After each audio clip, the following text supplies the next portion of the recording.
everyone. We want to welcome you today to the We Are Flora Pro podcast. I'm your host, Latasha J Humphrey, founder of the Flora Pro Foundation Incorporated.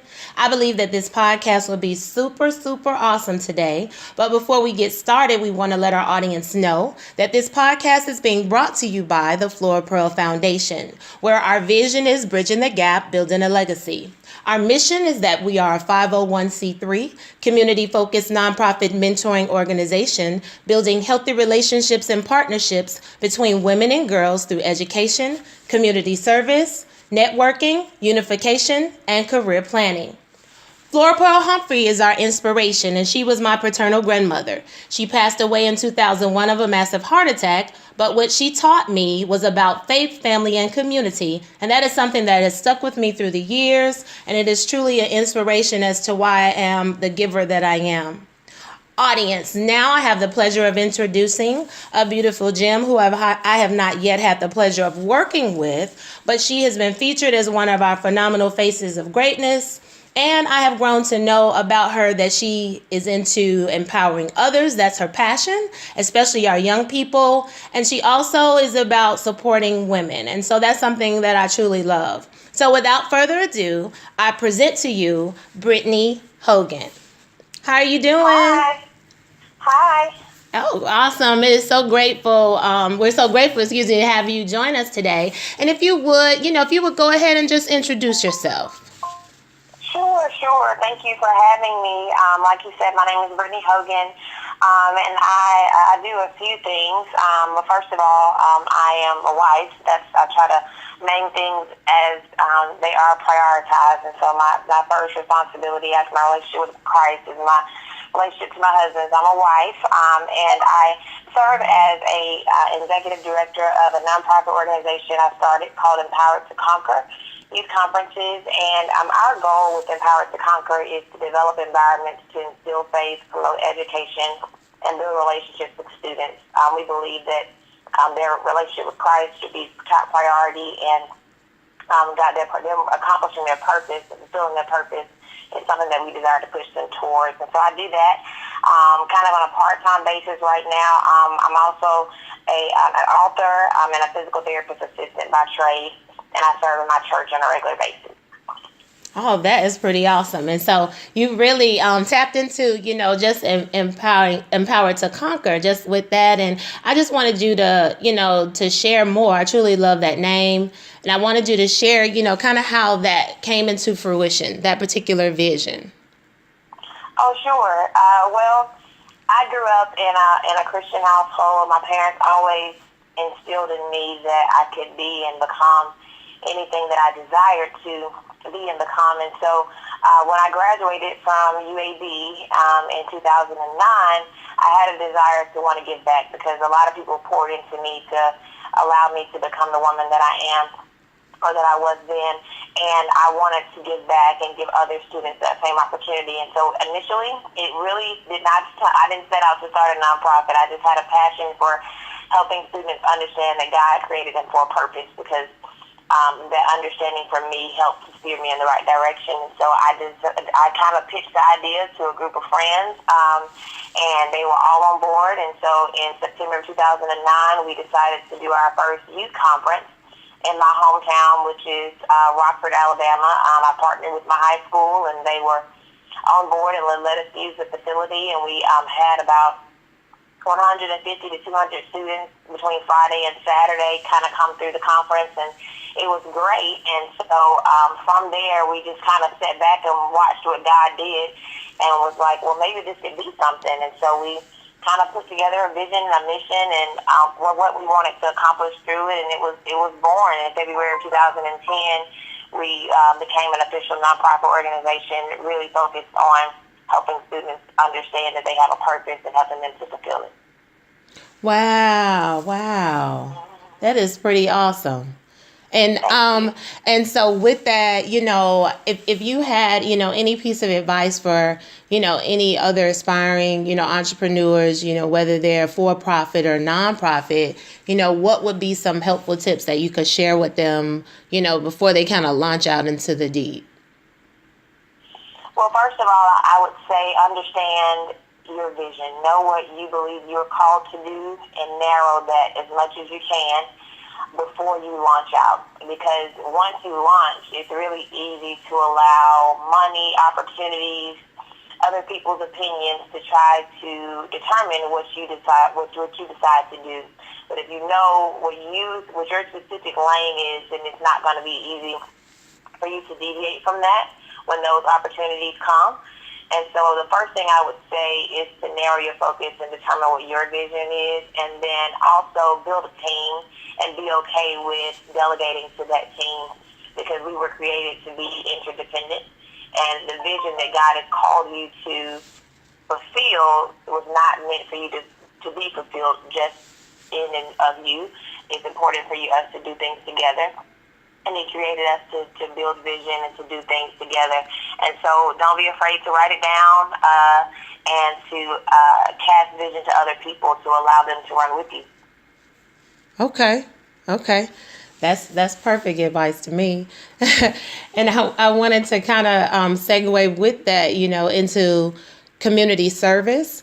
If you would share, what are some other ways that you've served the community in addition to your nonprofit? In addition to my nonprofit, I like I said in the beginning, I enjoy serving with my church. Students, I have a passion for students, and so that's one area that I serve in at my church is called a student hub leader. So I help to lead all the students small groups at my campus. And so whether that's helping with small group leaders or small group coaches, just making sure that students have a conducive environment to grow and learn about Christ and to connect with other students. Because I believe that, like I just said, that God created us to be interdependent, and so that small group environment is very important. But outside of that, just mentoring other young ladies, I try to make that a priority.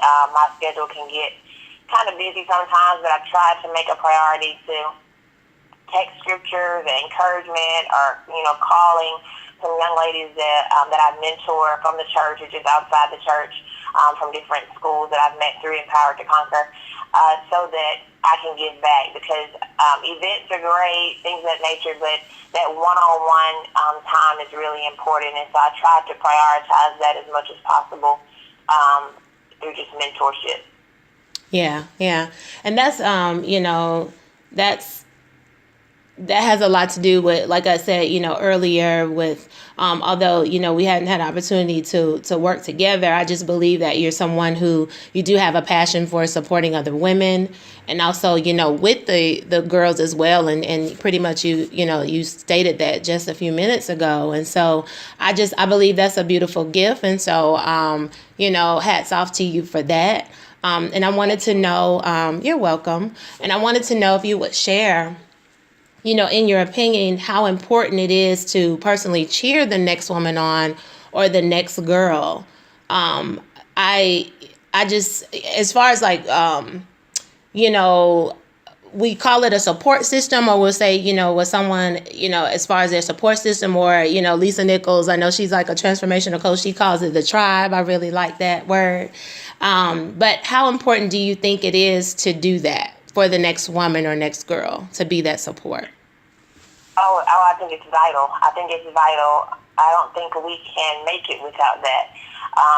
When I started Empowered to Conquer, the very first, set of people that I went to were my parents, because they had been my personal cheerleaders all along, and I wanted their opinion about it, and I wanted their insight into it.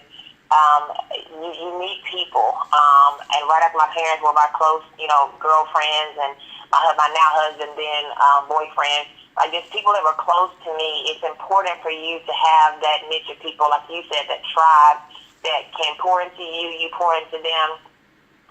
It's vital to have that. And so as far as pouring into the next woman or the next young lady, I think it's vitally important, because it took something for you to get where you are. And so you got to realize that there's something in you that God can use to help take the next young lady, the next woman, to where she's trying to get to. And so if we can all kind of see that as, just a constant cycle of pouring into each other and not compete, not do anything that is going to kind of deter us from that, but really focus on it's all about each one of us accomplishing our individual purposes that are unique to us. If we can just focus on that, and then I think it'll be easier for us to pour into the next generation or into the next woman with their personal endeavors. So I think it's vital. Right. And that, has a lot to do, in my opinion, as it relates to healthy self-image. And so, for women in this day and time, unfortunately, society standards, they can, bear a heavy weight. And, this March is the, Women's History Month. And so a lot now we're seeing a lot of different, women of all races and, just girls. We see a lot of information or people sharing a lot. And so, I want to know, and I'll say this, one of my favorite poems is Our Deepest Fear by Marianne Williamson. And one of the lines that sticks out to me all the time is, your playing small does not serve the world. And there is nothing enlightened about shrinking so that other people won't feel insecure around you. And so, I wanted to know what do you feel like some positive messages that we can put out to kind of keep in front of us as women, and definitely especially with our girls for the next generations? The positive messages. I think that you can be secure and be comfortable in the fact that you're different. I think a lot of our culture and our society trains us to measure up to the next person or to compare ourselves to the next person or the next business or anything that's like us. We want to compare it. And unfortunately, there's a lot of pros to social media, but one of the cons to social media is that you can continue scrolling until you find somebody that looks like you and is doing something similar to you, and then you want to compare to see if what you're doing measures up to what they're doing, or vice versa. And so I think one of the major things that I think is important for us to instill in young girls and just other women is the importance of not comparing. Be comfortable in the fact that you are unique. And because you are unique, there's no one that can accomplish what you can accomplish the way you can accomplish it. But if you begin to try to walk in someone else's shoes and do things the way that they're doing, the world is missing out. They're missing out because you're not standing on your own too, and you're not standing in your own shoes. And so it's important, it's vital that you are comfortable in your differences. You celebrate your differences because there's something that you can bring to the table that no one else can. In addition to that, I guess I would say to discover your individual gifts. And I think those two kind of go hand in hand. But once you know that you're different and you begin to explore, okay, so what are my differences? Then you'll become more confident because you realize that there's something that you bring to the table. And so just celebrating who you are, being comfortable in who you are, being confident in who you are, because there's nobody else like you. Right. And it's so amazing you were saying that too, to just celebrate your differences. Or even when I think about it, I think about different audiences that we are assigned to. Each of us, we have someone different. So who may listen to you or be drawn to you may not necessarily be drawn to me. And that's okay. And it's right to be able to embrace that. And I know for me, most recent, probably within the last couple of months, I had seen a video, and it was actually Megan Good was on it. It was her and her husband, Devon, and they were talking about the book, The Wait. But it was a question that was asked to her, and she was saying, some of the very same thing where she was saying that, God told her that it was a certain woman that would be connected to her, that would be her audience, and it wouldn't be maybe necessarily some other type of woman. And so I think to embrace that is really awesome, to know that somebody will need to hear from us no matter who we are. Like we have someone that God has connected us to, or like you were saying, just kind of that interdependency where, interconnectedness where we're connected to one another. So I just think that's pretty awesome. Thank you. Yeah. Yeah. And I kind of wanted to move into, it's called Mother-Daughter Bonds, and, it's a series of questions that I wanted you to answer. And I believe that, it just may encourage more conversations between mothers and daughters. But I think it's a good way to, let our audience know some fun things about you. And so, are you ready? Sure. Okay. So, what would you do if you could do anything you wanted? Oh, wow. Like anything I wanted? Yeah. If I could do anything I wanted, you mean from a job perspective or just? Just whatever. Oh, man. Okay. If I could do anything that I wanted, I think I would love to write and speak on a regular basis to women and to young girls. And continuing what I'm doing with my nonprofit. I feel like I have a lot of different things going on right now, but if I could just do those things, that would be phenomenal, because I just really, I really enjoy the opportunities that I have to speak into different women's lives and young girls' lives, and the progress that we're able to see, but to be able to do that more.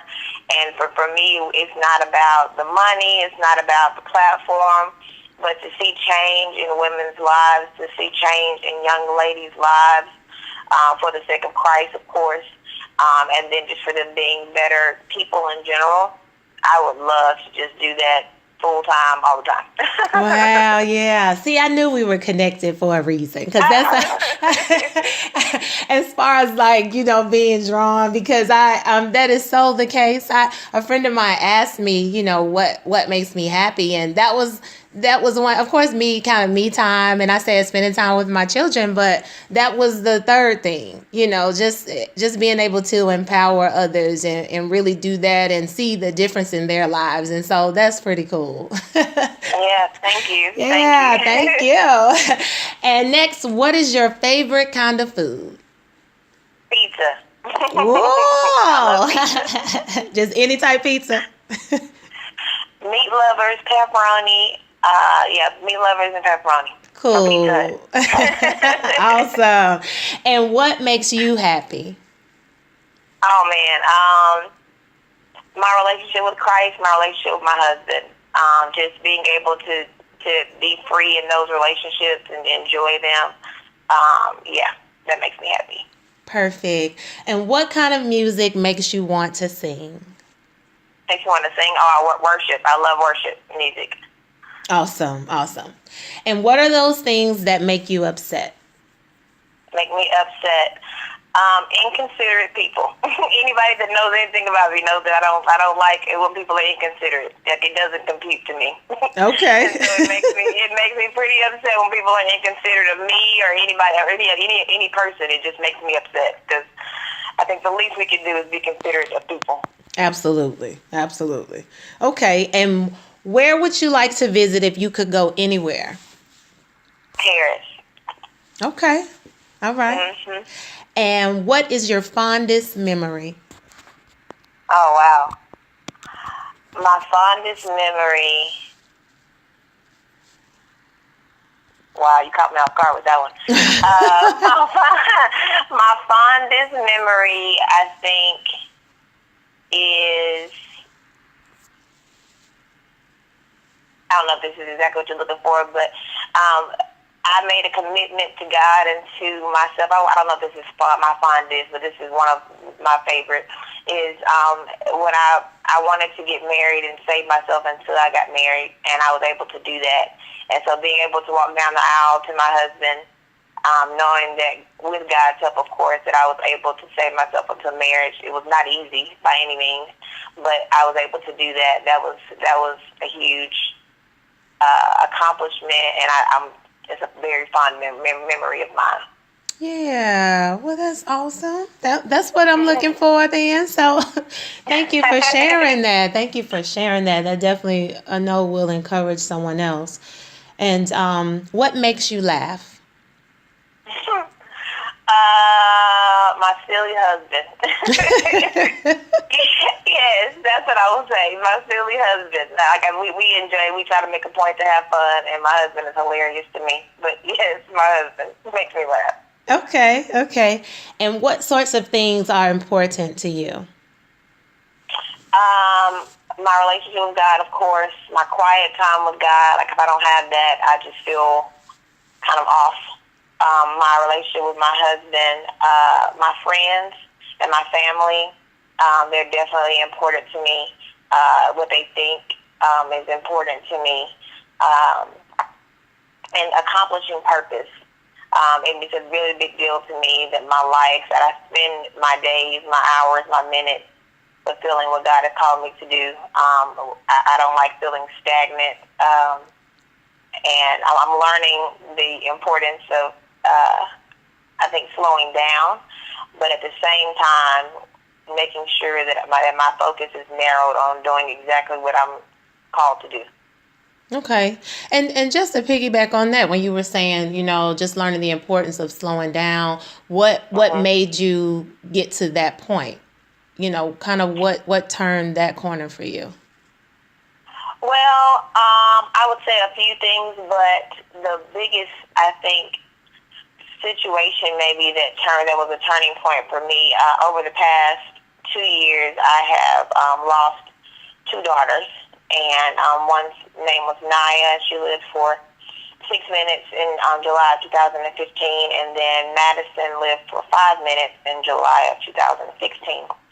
And both of those situations, right afterwards, of course, I had 6 weeks off because I took maternity leave just like anybody else, but for me it was more for an emotional, some physical, but more emotional standpoint. Mm-hmm. And during those 6 weeks, both times, I obviously was desperate for God and desperate for, just trying to keep my life going, but at the same time allowing God to heal me and heal my husband and my family and everything that we had gone through and that we're still going through. But during those periods, I realized a lot about myself, and I realized that because I'm so others-centric, it's easy for me to forget about me. And I made a commitment to God and to myself after I lost Naya, my first daughter, back in 2015,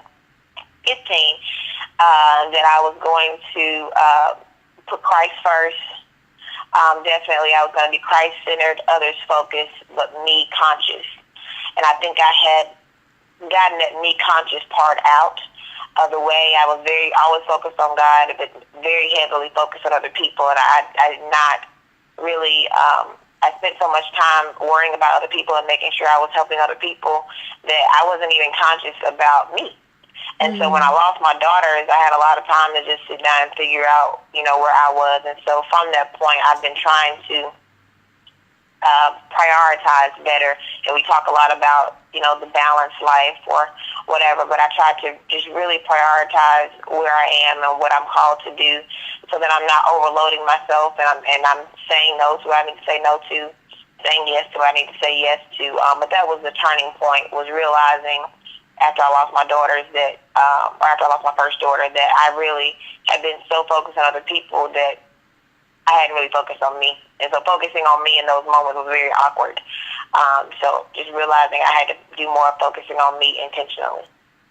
Wow. That's, thank you for sharing that, because that's encouraging, because as givers, a lot of times it is that, you run into where it's like you've given, you were on full, and then you give and you look up and you haven't been replenished, or you haven't allowed yourself, and I think, sometimes just in our society, especially, as women, we are givers, we're nurturers. That's by nature. That's how God created us. And we can give a lot and think and not really take time, for us. And sometimes, we feel like we justify it and we make it okay, but you got to. Right. You got to take Absolutely. care of you, so that's awesome. And, and I know just in the situations that you talked about, and, as far as your faith, and you just shared a lot about your faith, would you share, with our audience kind of a time where it was tested? And I know, you shared about your daughters. If that's something you want to expound on, you can do that. But, you know, if it's something else that, you know, when your faith was tested and you came through it. Sure. Yeah, that has to be the biggest moment where my faith was tested was believing God for a baby, getting pregnant, being excited about it, and then losing one, and then turning around, losing another, not even 13 months later. That was, I think, the biggest test of my faith. My faith has definitely been tested prior in different ways, but that was a whole nother level. And so for me, it was really, it caused me to question a lot of what I believe and why I believed it. I don't think I ever got to the point where I was, God, I don't believe in you anymore, because that was the only thing that was sustaining me. However, I did question a lot of, okay, so why do I believe this way? And does this really line up with your word the way I'm believing this? And so just really fine-tuning and getting closer to Christ and allowing the Holy Spirit to teach me how to navigate through those situations, because one would say, well, why didn't why didn't it turn out right? Or why didn't my babies live, or, whatever. And I think it's just important. I think the important thing that I learned, I'll say that, the important thing that I learned was the sovereignty of God, and not saying it in the sense of, oh, God caused my babies to die.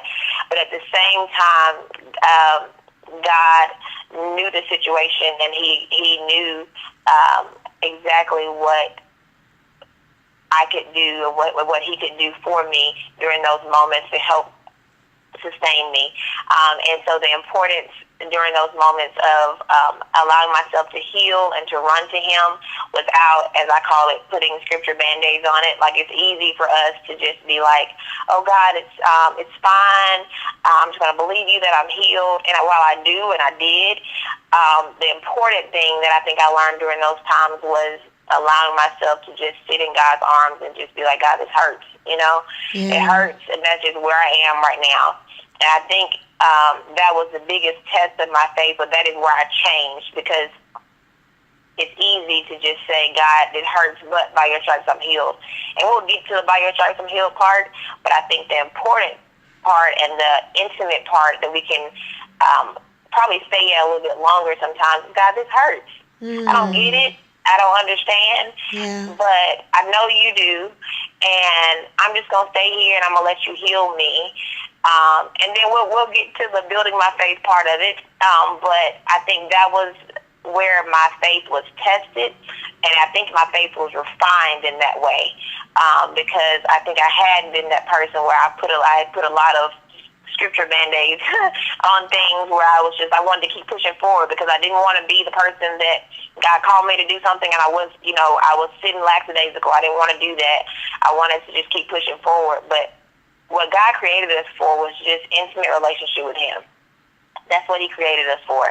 And so if we can just sit in that intimate relationship with him and just enjoy that, allow him to heal us, be honest about where we are, and then we can keep building our faith by quoting scriptures or whatever, because all of that's still important.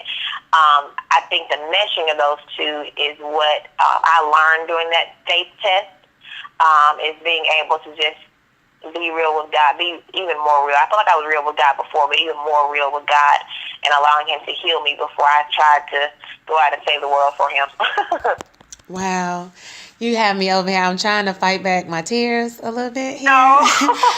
No, because that's but that's so real about you got up in my business when but just saying it's okay to say I'm hurting.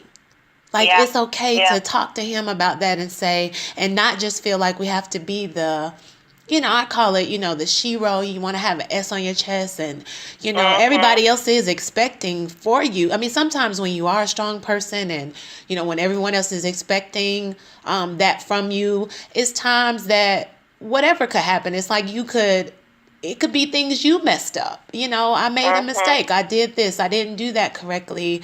But to be able to say, Daddy, like, it hurts.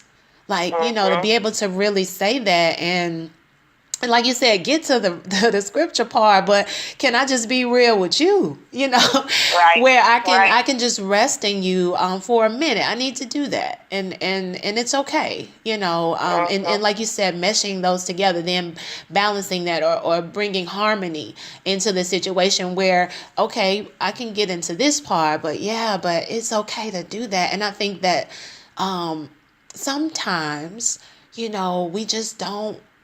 And I know not all, but you just have a lot of women I know. I've just talked, just with different women where there's it's just a facade. It's like an expectation. I mean, I don't know. It's just not real. It's not being real that, we can hurt. like and we can take a minute to do that and be healed. It's okay, Right. Wow. Right. Wow. No, that was just pretty deep right there. So thank you. It's like, thank you for taking me there. God's been teaching me, and I'm still navigating through it. But I mean, that was my biggest faith test, and he definitely taught me the importance of just being able to rest in His sovereignty, knowing that He has my best interest at heart. And I don't get it. I still don't know why my daughter's not here. I don't get it, but I can't allow that to hold me up. While at the same time, I can't allow myself to act like it doesn't get to me either. Right. The balance can be there, and that's okay. Right. No, that's perfect. Oh, Lord. I'm sorry. You're good. All right. I know that'll definitely encourage someone else. So I just appreciate you for being honest and just authentic in that moment. Thank you so much. And we'll get into our closing segment, and it's called Matters of the Heart Moment. And if you had the opportunity to speak to your 4-year-old self, what would you say to her? I think I would say, don't forget about you. I think that's what I would say. Because, like I said before, I've spent a lot of my years, I'll be 30 this year, and I spent a lot of time focused on people, and that is awesome. I think it's great. Christ told us to love one another, but I would tell myself to not forget about you, because I think it's important. It would have been important for me to be able to do that. And so while I try not to rest in, regret of, overloading myself or, whatever, about the same time, I'd want to make sure that, that I move forward in that way. So if I was talking to my 4-year-old self, I was like, don't do that. Don't get trapped in that. Because you are just important. You are just as important to God as other people. So. Yes. Awesome. And who motivates you? My mom. My mom is a phenomenal person. She's a strong believer, and I told her this before, but she is the most consistent Christian I think I know. She sends scriptures to people on a regular basis. All kinds of, it's not the same scripture to everybody. Like she really spends time in prayer and asks God what she should send a number of people throughout our family, and it means a lot to other people, but it means a lot to me that she's my mom. But she motivates me because she's so consistent, even in the face of heartache and challenges. She's just very, very consistent. So yeah, my mom. Awesome. And what was the best piece of advice you ever got? The best piece of advice I think I ever got was probably to be not allow anyone else to determine who I am. My parents always told me that that God determines who I am, and I determine who I am, and to not allow other people to determine that. And I think that helped me to kind of shake off a lot. When you're growing up, people, our kids can be mean sometimes or whatever, but I tried not to let that resonate with me as much as what God thought about me and what I thought about me. Awesome. And is there anything, last minute piece of advice you wanted to share? I think I would just reiterate some of the things that I said earlier about being really focused on purpose and moving forward, but not forgetting to allow God, not forgetting to allow yourself to take God with you and be real with Him and be authentic with Him about the journey. Because sometimes, I think a lot of the times, the process is the point. We get so focused on the end result and what success means or what success looks like, and all of that's great. But sometimes the process is the point. And if we can be okay with the process being the point and being focused on just that journey, the Bible says that sometimes God leads us as a lamp unto our feet, meaning that you can't see your next step. It's just one step at a time. And if we can focus on that process being the point, then I think we will accomplish more for Christ than we ever can imagine. That is awesome, Brittany. Thank you so much for sharing and getting all up in my business today and taking me there. Oh my goodness. Oh wow. That is so awesome. No, but sincerely. But I thank you, and I definitely want to invite everyone. I know they'll get an opportunity to, people get a chance to listen, and for those who don't, Brittany definitely will be with us this month at the Hoover Library. For those of you in Birmingham, Alabama, well, in Birmingham, but also in Hoover, Alabama, to come to the library at 3:30 on March the 26th. And you'll get an opportunity to hear even more from her and even be able to ask questions. And so that's our Flora Pearl Inspires Network session that we have. And once again, that's the Hoover Library in Hoover, Alabama. And that's on March the 26th at 3:30. And so we'll be able to see more information about that. But definitely, Brittany, I want to thank you again for joining us today. And we just look forward to hearing more from you. Thank you. Thank you so much. It was an honor. Thank you so much. Awesome. Thank you. And our goal at the Flora Pearl Foundation is to always be a blessing to all that we come in contact with by operating with the spirit of excellence. And so, audience, we want to say thank you for listening today. And you can visit our website at www.florapearlfoundation.org. We look forward to spending time with each of you each week, and we will talk to you soon.